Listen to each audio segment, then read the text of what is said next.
Ang isa sa may maraming haters din ngayon sa NBA si Luka. Papasok pa lang siya sa ika-6 na season, going 25 pa lang, 4 na All-Star at 4 na All-NBA First Team. Siya pa lang ang nakaagawa noon sa 2010 era sa unang 5 taon.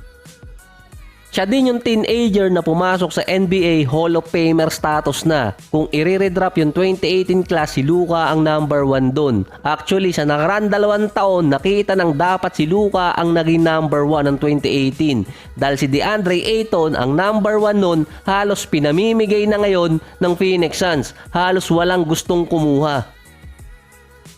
Ang isa pa dyan yung what if nakasama niya yung karibal niyang si Devin Booker sa Phoenix Suns. Offensive team ang mangyayari nun sa Suns. Isang mid-range player at isang multi-dimensional player. Magkaiba ang posisyon ni Booker at ni Luka. Kaya di maglaro ni Booker na may kasama pang isang scorer. 18, papasok ng draft. Ang mga kilalang players doon nasasali sina Marvin Bagley, Mikal at Miles Bridges, si Jalen Bronson at yung kapatid nitong si Giannis, si Costas. Naririnig ko din yung ibang mga pangalan doon pero hindi si Luka. Si DeAndre Ayton, maingay din ang pangalan niya sa NCAA pero hindi siya kinakabit noon bilang number 1 bago pumasok yung draft combine.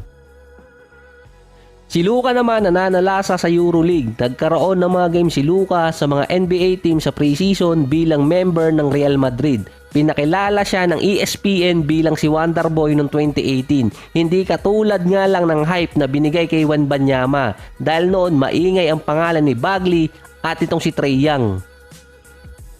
Ikatlong season na yon ni Devin Booker noong 2018, nag-a-average na siya noon ng 25 points per game at lagi pang nasa lottery bago nung dumating pa si CP3. Ang kinuha noon na head coach ng Suns si Igor Kokoskov, naging national team coach din ng Slovenia kung saan hinawakan niya si Luka bilang player. 17 years old pa lang nung si Luka, member na siya ng senior team. Ng 2017 Eurobasket sa edad na 18 years old, si Luka umiscore na ng 27 points at 8 rebounds versus Latvia at triple-double naman versus Spain. Member din siya ng All-Tournament Team or Mythical 5 sa Eurobasket. Nag-champion at naging MVP din sa Eurobasket itong si Luka. Nang papasok ang NBA draft, ang pinamimilian nun either si DeAndre Ayton or si Luka sa number 1. Andun din yung pangalan ni Marvin Bagley dahil ang kailangan talaga ng Suns noon big man. Si Igor Kokoskov, automatic si Luka ang gustong piliin. Pero dito pumasok yung management, ang mismong team owner. Ang pinakasimpleng dahilan lang kung bakit si DeAndre Ayton ang pinili ng Suns over Bagley or Luka ay dahil naglaro si Ayton sa Arizona. Hometown team kasi ni Ayton yung Suns. Yun din kasi ang gusto ng mga fans nun. Kahit pa itong si Coach Igor, sinabi nang bago pa lang siya i-hire ng Suns, alam na kung sino ang pipiliin ng team sa number 1. Napili naman si Luka bilang number 3 at itinrade siya ng Atlanta Hawks sa Dallas sa number 5 pick, si Trae Young. Sa report noon ni Woj, alam na kasi ng Dallas na kukunin ng Hawks si Luka kaya nakipag-deal na agad sila bago pa lang yung draft. Kukunin ng Dallas si Trae Young at isang pick ang ibibigay nila sa Atlanta kapalit ni Luka. Yun ang isa sa best draft swap na nangyari dati. Parehong player ang nakapasok sa conference finals. Sa isang article, kada gagawa kasi si Luka ng record or makaka-achieve siya sa NBA, nagiging what if yung 2018. Since pwede nga magsama si Luka at si Devin Booker at ganito pa katindi yung pagsasama na yon. Kumbaga parang nakalinya talaga.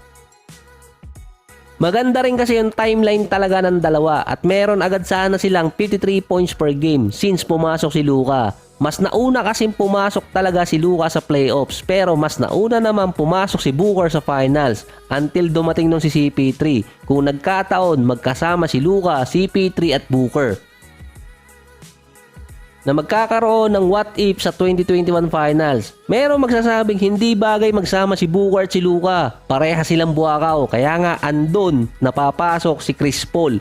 May dalawang window kasi ang Suns doon kung sakali, 2021 at 2022 season. Dahil si Booker may kontrata ng malaki pero si Luka nasa rookie contract pa lang.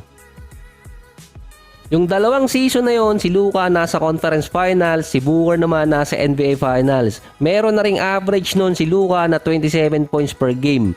Ganong kalaking advantage ang meron ng Suns kung kinuha nila si Luka bilang number 1. Kaya nga ang sabi no ni Coach Igor Kokoskov nang tinanong siya bakit hindi nila kinuha dati si Luka, ang sagot na lang niya nakakatulog siya ng maayos sa gabi dahil alam niyang hindi niya desisyon yun. Ito pa yan, nung bago pumasok talaga si Luka sa draft, sinasabi na noon ng mga analyst yung Golden State ang blueprint talaga ng isang team para maging success. Yung timeline kasi ng 2021 at 2022, ganun pa rin kasi ang magiging lineup ng Suns, idadagdag mo lang si Luka. Dahil yun sa kontrata, dahil nga magkalayo ng agwat ng taon si Luka at itong si Devin Booker. Ang isa pa doon, pwede magsama si Luka, KD at si Booker sa lineup ng Suns kahit mangyari pa yung trade ng 2023. Lalo na ngayon, yung bagong team owner willing gumastos ng malaki. At yung Suns, merong 4 na players na merong $30 million pataas.